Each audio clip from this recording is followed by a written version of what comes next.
Λοιπόν, σήμερα μάγκες θα σας δείξω την προπόνηση που κάνω για να θεραπεύσω τους ώμους μου και τους τραυματισμούς. Το ξέρω ότι είναι πολύ βαρετό, όμως είναι απίστευτης σημασίας, γιατί πρώτον όλοι τραυματιζόμαστε κάπου, δεν μπορεί να τους αποφύγεις και χτίζεις χαρακτήρα μέσω των τραυματισμών. Αυτή τη στιγμή έχω διάφορες τενοντίτιδες εδώ, νιώθω ότι δεν είναι σε καλά επίπεδα οι τένοντες που περνάω από εδώ, ιδιαίτερα του δικεφάλου που περνάει κάπως έτσι.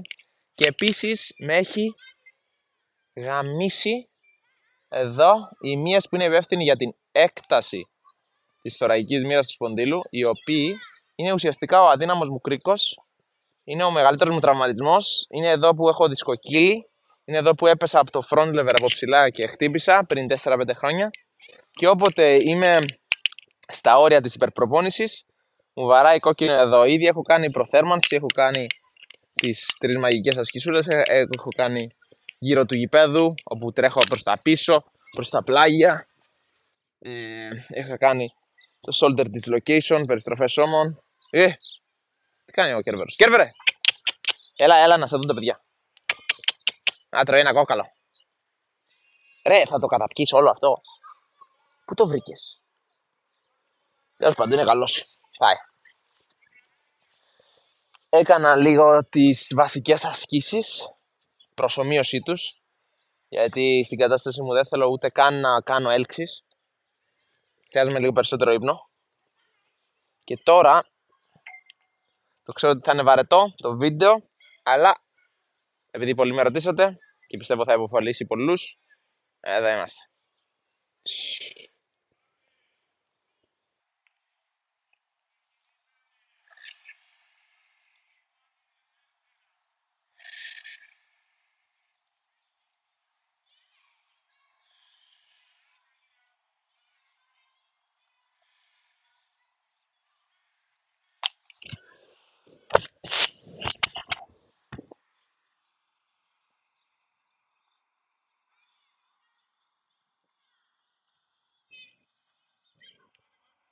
Ωρε φίλε, πονάω πολύ εδώ.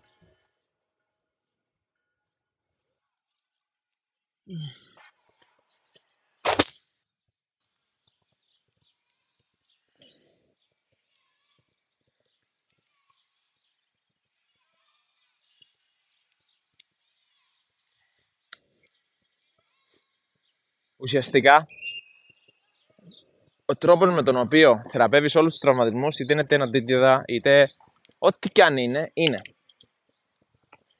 χρησιμοποιείς σαν εργαλείο σου την αναπνοή και στέλνεις την αναπνοή σου στο σημείο το οποίο νιώθεις τον πόνο.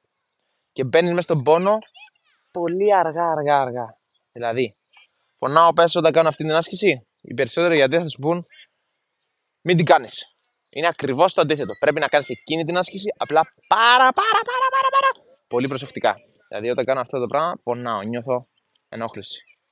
Και πρέπει να κάνεις, ας πούμε, 30 τουλάχιστον αργές επαναλήψεις. Με αυτόν τον τρόπο θα αυξηθεί η επούλωση, θα αυξηθεί η ροή αίματος στο σημείο αυτό, θα εστιάσεις σε εκείνο το σημείο και θα λειτουργήσει η έβδομη αίσθηση του ανθρώπινου σώματος, που είναι η αυτοίαση.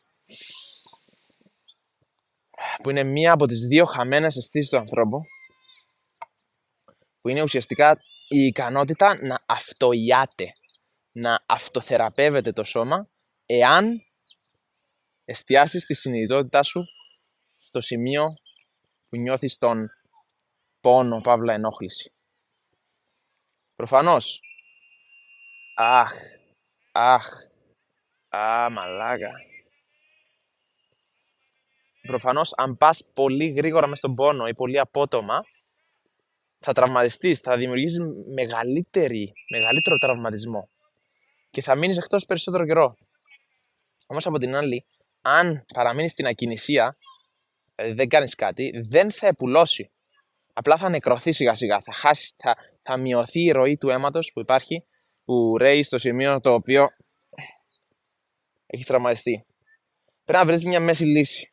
Απλές, βαρετές ασκήσεις που χτίζουν χαρακτήρα και υπομονή.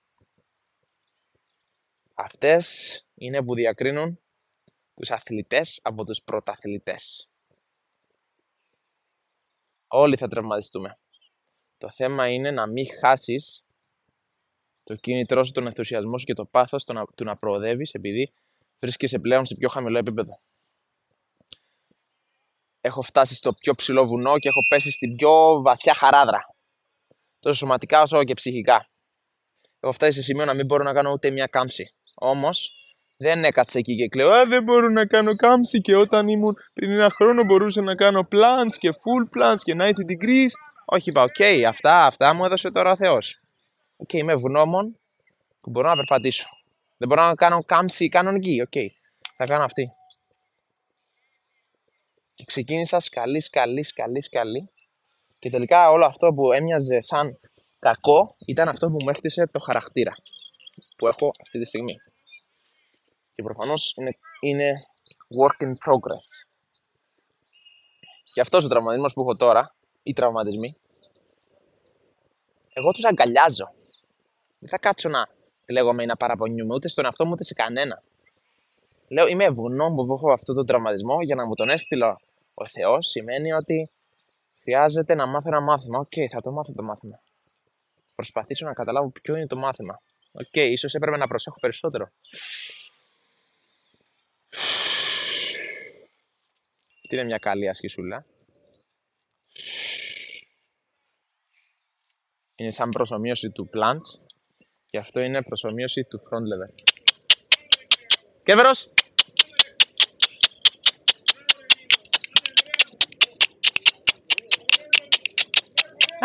Μπράβο Κέρβερος! Έκανα παιδάκι! Μπράβο! Γεια σου! Ναι. Η προηγούμενη ήταν μια εξαιρετική και η άλλη είναι αυτή. Είναι προσομοίωση του front lever, απλά η λαβή είναι με αυτόν τον τρόπο και είναι τεντωμένα τα χέρια.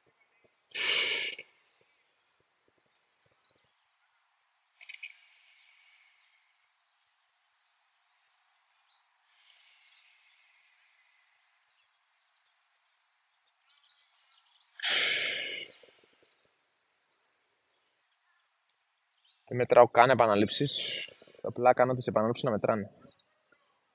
Και προσπαθώ να νιώσω την ενόχληση πίσω.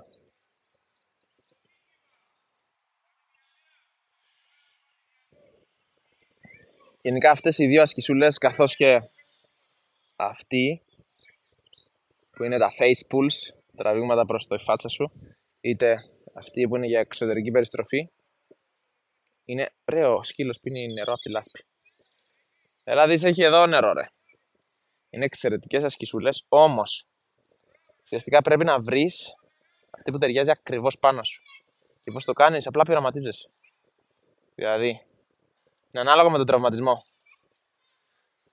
Δηλαδή, εγώ όταν κάνω αυτή την κίνηση εδώ, νιώθω έντονο πόνο. Άρα, τι σημαίνει, ότι θα την κάνω, ότι ακριβώς αυτή θα κάνω, απλά πάρα πολύ ήρεμα και δεν κόβω τις αναπνοές ποτέ. Οι αναπνοές είναι το παν. Είναι το παν για τη θεραπεία τραυματισμών. Για τα πάντα είναι οι αναπνοές. Είναι το παν, είναι η βάση της ανθρώπινης ύπαρξης. Είναι το πιο σημαντικό πράγμα. Δεν μπορώ να περιγράψω πόσο σημαντικό είναι. Στάση του σώματος, αναπνοές. Αυτά τα δύο είναι από τα πιο σημαντικά. Και εκφράσει του προσώπου. Έλα, Χιούγκο! Χιούγκο, γιατί είπα Χιούγκο. Χιούγκο ήταν ο σκύλος. Ένας παλιός σκύλος. Έλα εδώ! Της πρώην μου. Αλλά τον αγαπούσα. Πού είναι τώρα.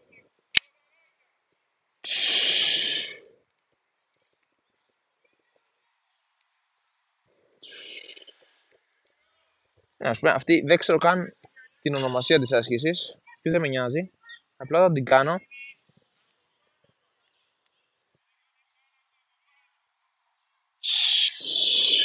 Νιώθω ωραία, νιώθω μια ενόχληση. Μια γλυκιά ενόχληση, ένα γλυκό πόνο.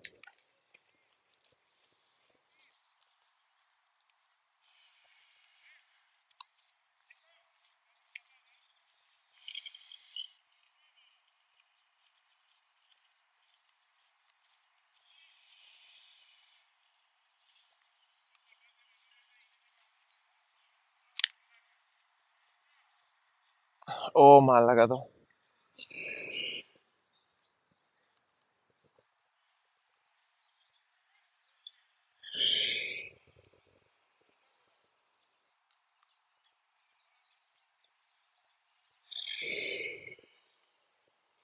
Και καλό είναι να κάνουμε παύση στο σημείο που είναι το πιο δύσκολο.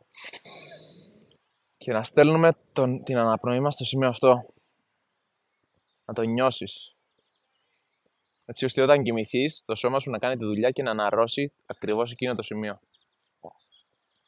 Πρέπει να το συνδέσεις με κάτι έντονο συναίσθημα. Αυτός, ας πούμε, ο πόνος εδώ είναι ένα έντονο συναίσθημα.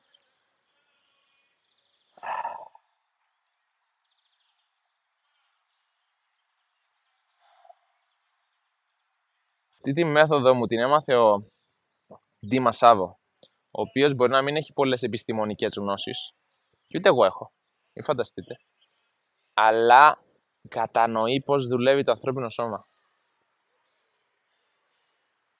Δηλαδή, ξέρει, μαλάκα, γιατί έχει απίστευτη εμπειρία. Έχει γνώσεις τις οποίες δεν μπορεί να βρει σε κανένα βιβλίο. Γιατί τα βιβλία είναι απλά λέξεις άλλων, απόψεις άλλων. Για να καταλάβεις κάτι βαθιά πρέπει να το νιώσεις, και για να το νιώσεις πρέπει να το κάνεις. Γι' αυτό είναι πολύ σημαντικό σαν δάσκαλος καλλισθενικής να ηγούμε με το παράδειγμά μου. Να κάνω συνεχώς, να εξελίσσομαι. Όχι αναγκαστικά να μαθαίνω από άλλους, προφανώς μαθαίνω και από άλλους, αλλά πιο πολύ μαθαίνω από τη δική μου εμπειρία, συνεχώς. Προσπαθώ να εξελιχθώ εγώ και σαν αθλητής. Σαν mover, μ' αρέσει να το λέω, όχι σαν αθλητής, σαν mover κινητής. Μαλάκα. Movement practitionist, όπως το λέει και ο ίδιο πορτάλ. Γιατί για να κατανοήσεις την ανθρώπινη κίνηση πρέπει να την κάνεις και να προσπαθείς να εξελιχθείς και να αποκτήσεις πιο πολύπλοκη κίνηση. Ωραία, μαλάκα.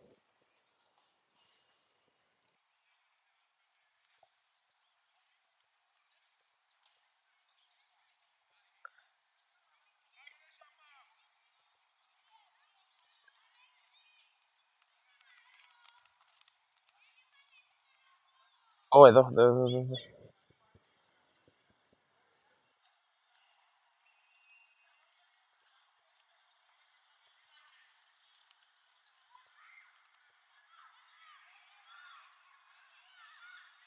Μαλάκα.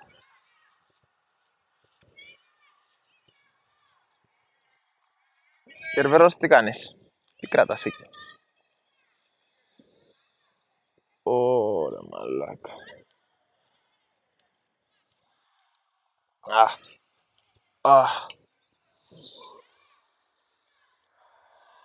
Ένα άλλο πράγμα πολύ σημαντικό είναι το ξυπολιταριό, γύρωση. Δεν είμαστε προσαρμοσμένοι να φοράμε παπούτσια όλη την ώρα, όπως δεν είμαστε προσαρμοσμένοι να καθόμαστε σε καρέκλες, ούτε να φοράμε παπούτσια δεν είμαστε προσαρμοσμένοι. Γιατί αυτό μπλοκάρει την ενέργεια να μπει μέσα στο σώμα μας. Ψάξτε τη λέξη γύρωση και τα ευεργετικά ωφέλη που έχει στην υγεία σε όλους τους τομείς και θα με θυμηθείτε. Τρία πολύ σημαντικά πράγματα είναι γύρωση, κίνηση, δηλαδή το να κινήσει, να μην μένεις ακίνητος, καθώς και επαφή με τον ήλιο. Ο ήλιος είναι ζωοδότης, μας δίνει ζωή. Γι' αυτό είναι πολύ σημαντικό να είσαι έξω χωρίς μπλούζα, αν είναι δυνατόν και χωρίς παντελόνι. Εντάξει, να μην είμαστε και εντελώς γυμνοί. Αλλά έρευνες έχουν δείξει ότι καλό είναι να περνάς και χρόνο και εντελώς γυμνός. Προφανώς χωρίς να ενοχλείς τους γύρω σου. Αν έχεις, ας πούμε, ξέρω εγώ, κάπου ένα ιδιωτικό χώρο που μπορεί να είσαι πραγματικά γυμνός, είναι ευεργετικό για την υγεία. Το να βλέπει ο ήλιος όλο σου το σώμα, ακόμα και τα γενετικά σου όργανα. Τώρα θα με πούν τρελό, αλλά όποιος το ψάξει θα επιβεβαιώσει αυτά που λέω.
Δεν είναι ωραία.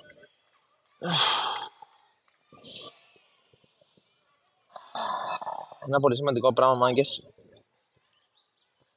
είναι να προσπαθείτε να ελέγχετε τις εκφράσεις του προσώπου σας. Να μην αφήνετε τον πόνο να νικήσει το πρόσωπό σας. Βλέπω πολλούς όταν κουράζονται κάνουν κάτι φάτσες. Μαλάκα, μείνε πράος, μην αφήσεις τον εχθρό να δει τις αδυναμίες σου. Ο εχθρός, ας πούμε, είναι η βαρύτητα. Έτσι το λέω για πλάκα. Αλλά επηρεάζει πολύ πώς νιώθεις.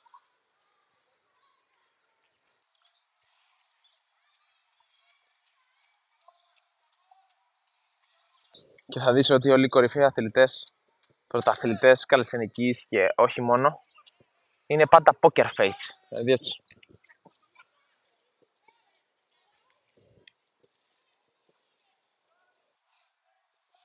Ιδιαίτερα σε ένα διαγωνισμό, κάνει τον εχθρό τον ανταγωνιστή να φοβάται.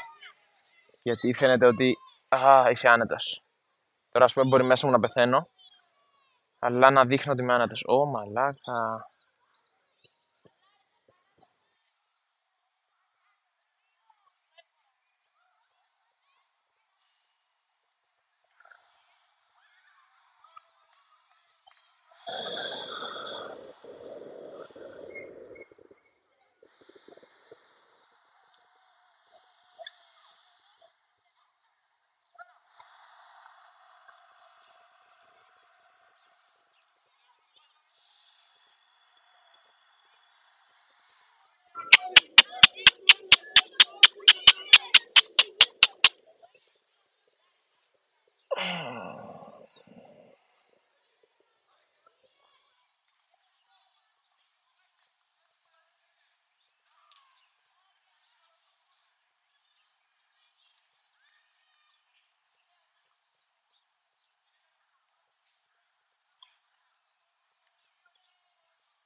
Με κάνες. Για με χώματα, φύγε. Φύγε, έβαλε τη μούρη μέσα στα χώματα. Φύγε, φύγε, φύγε. Φύγε. Πω. Όχι να μου. Μαλάκα, μαλάκα. Πονάω. Την άλλη. Το λάστιχο.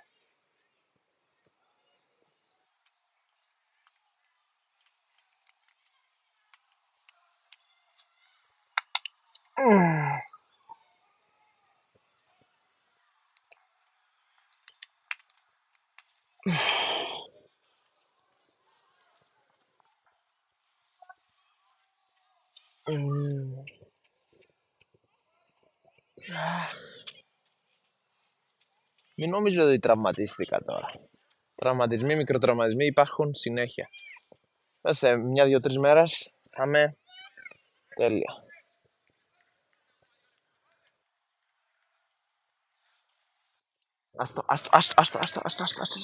Άστο. Για παιδό.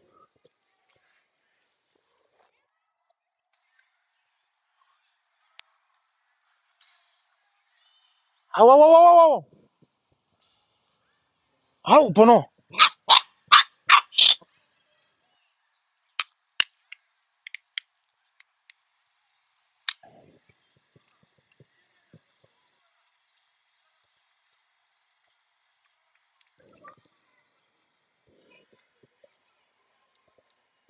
Πονώ.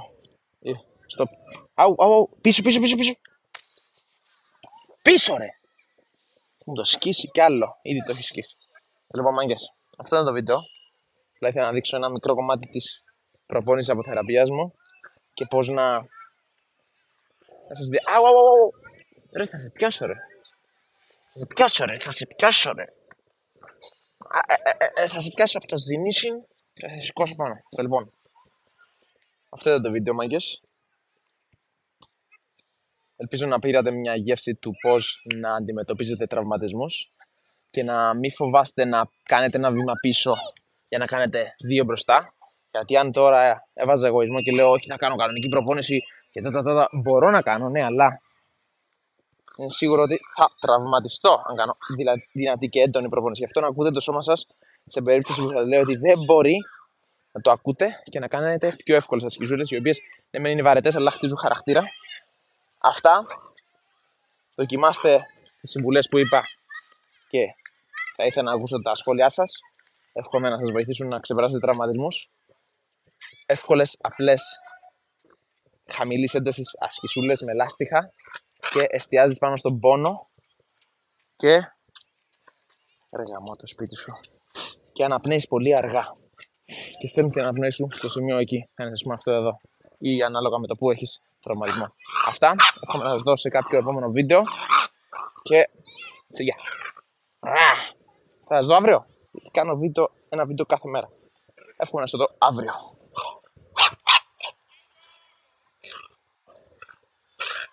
Πίσω ρε, πίσω! Πάλι παιδά.